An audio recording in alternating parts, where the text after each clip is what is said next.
बचपन में जब मैं सोता था तो कव्वाली सुनते सुनते ही सोता था, और अभी भी मेरी वही आदत है, जब तक मैं नुसरत साहब को ना सुन लूँ नींद नहीं आती इतनी। हर बला सर पे आ जाए लेकिन, हर बला सर पे आ जाए लेकिन, हुस्न वालों से अल्लाह बचाए, अल्लाह बचाए।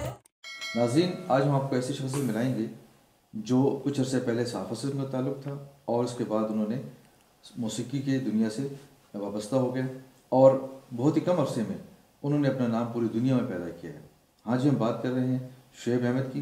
पेशावर से उनका ताल्लुक़ है, इनसे हम बात करेंगे। लेकिन सबसे पहले हम आपसे गुजारिश करेंगे कि हमारा चैनल सब्सक्राइब करें, लाइक करें और बेल आइकन को ज़रूर दबाएं ताकि अगली वीडियो आप देख सकें। तो हम आपको खुशामदीद कहते हैं अपने आज के प्लेटफॉर्म पर। बहुत शुक्रिया। कुछ हमें आप ही बताएंगे कि आपने सहाफ़त से करते करते एकदम से मौसीकी की दुनिया में कदम कैसे रखा?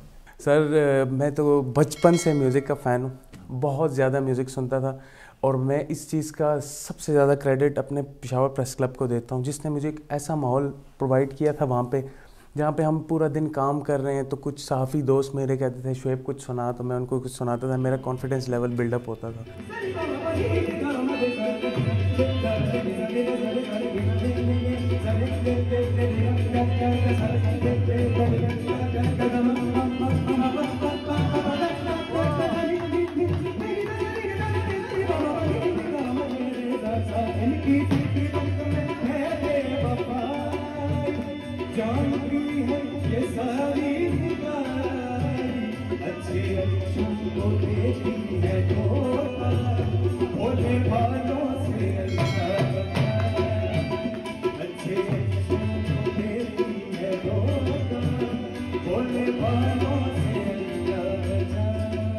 सडनली 2013 में पाकिस्तान आइडल एक शो आया, तो मैंने ट्राई किया। मैंने कहा यार जाता हूँ ज़रा देखूँ क्या हो सकता है। तो पेशावर में एक प्लाज़ा है, वहाँ पे शॉपिंग आर्केड है डीन्स, वहाँ पे मैंने एक अपने छोटा सा रूम लिया हुआ था, जहाँ मैं जाके छुप छुप के जैमिंग्स करता था अपने फ्रेंड्स के साथ।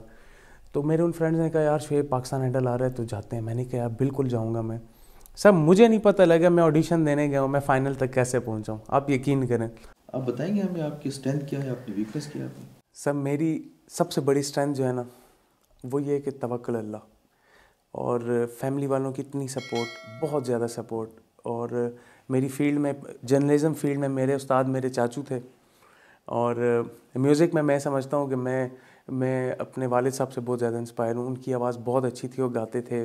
वीकनेस सर मेरी है कि मैं एतबार बहुत कर लेता हूँ, हर किसी पर ट्रस्ट कर लेता हूँ, पता नहीं ये वीकनेस है मेरी। है कितने धोखे खाए आपने? सर धोखे, और ये अल्लाह की मेहरबानी है सर कि हमेशा धोखा खाने वालों में से नहीं, धोखा देने वालों में से नहीं रहे। लेकिन एक चीज़ है सर, मुझे कभी कभी थोड़ा सा अफसोस होता है कि हम जिस शहर से ताल्लुक़ रखते हैं पेशावर, हालांकि यहाँ के शहर ने, यहाँ की मिट्टी ने कौन कौन से आर्टिस्ट पैदा किए हैं, शाहरुख खान, राज कपूर, दिलीप कुमार, लेकिन यहाँ पे मौसीकी को इतनी ज़्यादा पजीराई नहीं मिलनी जाती जितनी आप डेवलप कंट्रीज़ में देखें, आप ऐसे बड़े शहरों में देखें जहाँ पे लोग पजीराई देते हैं।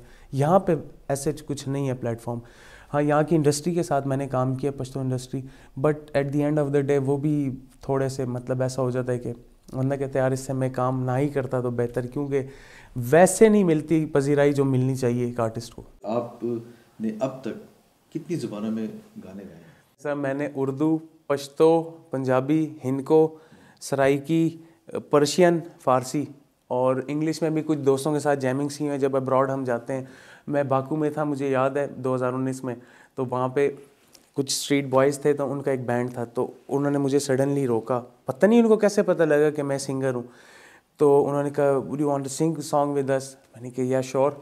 तो जैसे ही उन्होंने इंग्लिश स्टार्ट किया तो मुझे एक टाइटैनिक सॉन्ग का एक याद आया, थोड़ा सा फ्रेज़, और फिर मैंने उसके साथ फ़ौरन ही कवाली ऐड कर दी उनके साथ। तो वो बड़ा इंजॉयबल था सीन वहाँ पे। लेकिन सर सुर जो है ना वो सुनाई देता है जेन्युइनली, और at the end of the day आप जितना भी ट्यूनर यूज़ कर लें, लेकिन जब आप लाइव कहीं गा रहे होते हैं तो वहाँ पे सारा सिस्टम खुल के सामने आ जाता है कि यार ये बंदा किस कैलिबर में खड़ा है, सिंगिंग है किस मयार में खड़ा है। तो हम तो मतलब लाइव परफॉर्मेंस करने वाले हैं, हमें तो मज़ा आता है लाइव ज़्यादा करने में ना कि रिकॉर्ड करने में। हम जब गए थे टर्की ना, तो वहाँ पे प्रॉपर सर उनके एकेडमीज़ हैं जहाँ से वो लोग ग्रेजुएट होते हैं म्यूज़िक में बाकायदा, और उन बच्चों को डिसेबल माना जाता है जिनको अगर कोई इंस्ट्रूमेंट प्ले करने ना आता हो, जैसे पियानो हो गया, गिटार होगा, कहते हैं बच्चा नालायक है। ये बताएं कि किस गुलकारा के साथ या किसी गुलकार के साथ आप गाने की ख्वाहिश आपकी हो कि वो पूरी ना हुई अब तक? सर मुझे अभी तक मैं बहुत बड़ा फ़ैन हूँ इंडिया के A.R. रहमान साहब और अरिजीत का और श्रेया घोषाल। बाकी पाकिस्तान में माशाल्लाह जितने भी सिंगर्स हैं अल्हम्दुलिल्लाह सबके साथ मैं सॉन्ग कर चुका हूँ। बॉलीवुड हमसे हमेशा फिल्म्स में आगे रहा है, लेकिन बॉलीवुड हमेशा हमसे ड्रामाज में और मौसीकी में पीछे रहा है। आज भी पाकिस्तानी सिंगर्स और पाकिस्तानी आवाज़ें छाई हुई हैं बॉलीवुड पे। राहत फ़तेह अली ख़ान, आतिफ़ असलम, ये लोग उनके बगैर चल ही नहीं सकते। हज़ारों ख्वाहिशें ऐसी कि हर ख्वाहिश पे दम निकले। अभी तो बहुत है सर, मेरा नहीं है ख्याल कि अभी कुछ अचीव हुआ, अभी बहुत मेहनत करनी है सर। आप आइडियल में तो फर्स्ट आ गए, अब आपका आइडियल कौन है? सर मेरे आइडल हमेशा से उस्ताद नुसरत फ़तेह अली ख़ान रहे हैं, हमेशा से मोस्ट फेवरेट। कब अपने सेरे के फूल हम देखेंगे आपकी चीज़? सर इंशाल्लाह अज़ीज़ बहुत जल्द शादी से वाबस्ता होने वाले इंशाल्लाह। घर वालों की है ख्वाहिश और वालदा कहती हैं कि अब हो जानी चाहिए, तो मैं उन्हें कहता हूँ ठीक है जी। आप आए हैं और आपको हम ऐसी खालियत भिजवा दें जब तक हम आपका सुर न सुने। हाँ ज़रूर ज़रूर, मैं कुछ सुनाता हूँ। तुम ही सोचो ज़रा, क्यों न रोके तुम्हें, जान जाती है जब उठ के जाते हो तुमको अपनी कसम जाने जा, बात इतनी मेरी मान लो, आज जाने की जिद ना करो, हाय मर जाएंगे हम तो लुट जाएंगे, ऐसी बातें किया ना करो, आज जाने की जिद ना करो।